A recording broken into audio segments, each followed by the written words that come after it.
नमस्कार, एक बार फिर से स्वागत है आप सभी का मेरा ओपिनियन यूट्यूब चैनल में। और क्लास 9th का आज हम लोग चैप्टर 10 डिस्कस करेंगे। गुरुत्वाकर्षण क्या होता है, तो बहुत आसान से शब्दों में समझने की कोशिश करें तो किसी भी दो पिंडों के बीच जो लगने वाला आकर्षण बल है उसे हम गुरुत्वाकर्षण बल कहते हैं। धरती पर अगर दो चेयर रखा हुआ है, दोनों चेयर के बीच में एक बल लग रहा है, भले ही आपको नहीं दिखाई पड़ रहा है, उसी बल को हम लोग गुरुत्वाकर्षण बल कहते हैं। ग्रेविटी की बात करते हैं तो पृथ्वी के द्वारा किसी भी वस्तु पर जो बल लगाया जाता है उसी को हम लोग ग्रेविटी कहते हैं।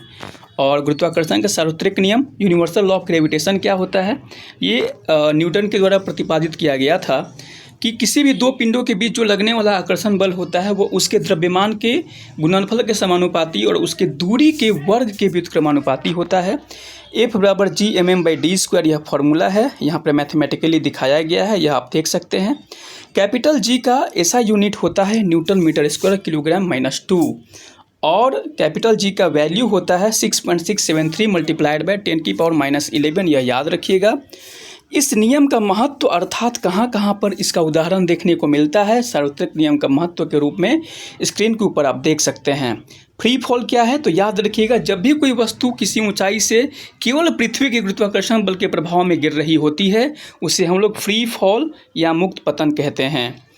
मुक्त पतन के समय वस्तु की गति की दिशा में कोई परिवर्तन नहीं होता है, परंतु पृथ्वी के आकर्षण के कारण उसके वेग के परिमाण में निरंतर परिवर्तन होता रहता है। इस त्वरण को ही गुरुत्वीय त्वरण या एक्सेलरेशन ड्यू टू ग्रेविटी कहते हैं। इसे स्मॉल जी से प्रदर्शित किया जाता है। इसका एसआई मात्रक मीटर प्रति सेकंड स्क्वायर होता है। स्मॉल जी को कैलकुलेट करने का फॉर्मूला होता है capital G multiplied by M upon R square, जहाँ कैपिटल एम का मान होता है पृथ्वी का द्रव्यमान और कैपिटल आर का मान होता है कैपिटल आर का मतलब होता है पृथ्वी की त्रिज्या, माफ़ कीजिएगा, कैपिटल एम का मतलब होता है पृथ्वी का द्रव्यमान। पृथ्वी के द्रव्यमान का अगर हम मान समझने की कोशिश करें तो 6 मल्टीप्लाइड बाय 10⁻24 kg और कैपिटल आर अर्थात पृथ्वी की त्रिज्या 6.4 मल्टीप्लाइड बाय 10⁻6। याद रखने वाली बात है कि पृथ्वी पूरी तरह से गोल नहीं है, इसलिए ध्रुवों पर त्रिज्या कम होता है और विषुवत वृत्त पर अधिक होता है। टिप्पणी के रूप में यह लिखा हुआ है, स्क्रीन पर आप इसको देख सकते हैं। द्रव्यमान और भार में अंतर। किसी वस्तु में विद्यमान पदार्थ की कुल मात्रा द्रव्यमान होती है और जिस बल से पृथ्वी किसी वस्तु को अपने केंद्र की ओर आकर्षित करती है उसे भार कहते हैं। द्रव्यमान वस्तु के जड़त्व की माप होता है। भार W बराबर m/g। द्रव्यमान का एसआई मात्रक किलोग्राम है और भार का एसआई मात्रक न्यूटन होता है। बाकी के जो दो हैं स्क्रीन पर आप देख सकते हैं, इसे आप नोट डाउन करके याद कर लीजिएगा। चंद्रमा पर किसी वस्तु का भार हमेशा पृथ्वी पर वस्तु के भार का 1/6 होता है। अगर किसी भी वस्तु का भार पृथ्वी पर 96 kg है तो चंद्रमा पर वह उसका 6वां भाग 16 kg का हो जाएगा। प्रणोद क्या है, थ्रस्ट क्या है, तो लंबवत अगर बल लग रहा है किसी पिंड पर तो उसको थ्रस्ट या प्रणोद कहते हैं।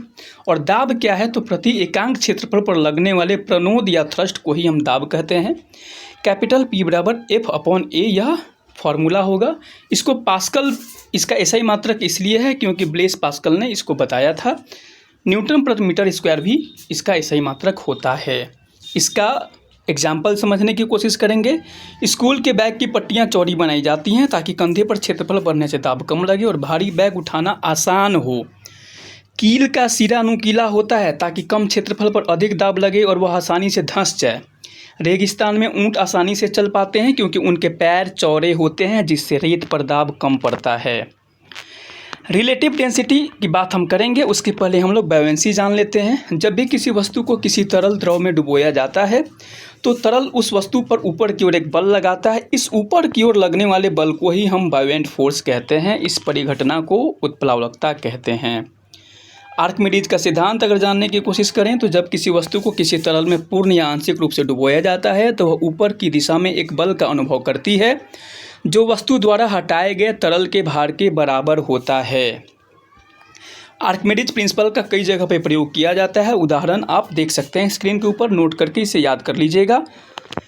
रिलेटिव डेंसिटी क्या है, जैसा कि मैंने बोला हम चर्चा करेंगे। किसी पदार्थ का घनत्व उसके प्रति एकांक आयतन के द्रव्यमान को कहते हैं और इसका घनत्व बराबर द्रव्यमान बटे आयतन, इसका मात्रक किलोग्राम पर मीटर क्यूब होता है। आपेक्षिक घनत्व का मतलब किसी पदार्थ के घनत्व का पानी के घनत्व के साथ अनुपात ही आपेक्षिक घनत्व कहलाता है। फॉर्मूला स्क्रीन पर दिख रहा होगा आपको। यदि किसी पदार्थ का आपेक्षिक घनत्व 1 से अधिक है तो वह पानी में डूब जाएगा और यदि 1 से कम है तो वह पानी में तैरेगा।